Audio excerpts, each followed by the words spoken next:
At ito naman ang aking grapes, ay grabe din yung bunga. Pero maliliit pa. Mga September or October siguro. Yan, maha-harvest.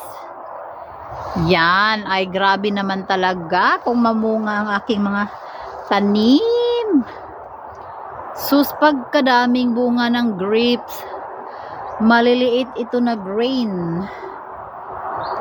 Na grapes, oh. Everywhere may bunga. Sus, Maria.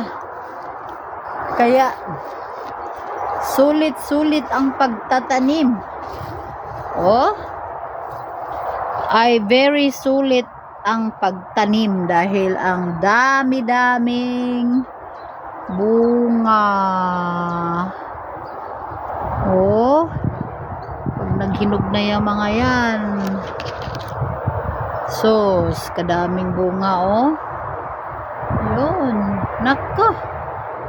May beautiful pang bulaklak, oh. Oh, grapes. Magdami ka pa, grapes. Oh, dahlias, ang taba. Ito, may nice pang color ng bulaklak ka. Ayan, oh, very beautiful.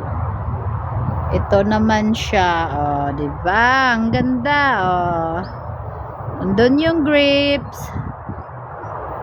Ang daming bunga. Ayun lang.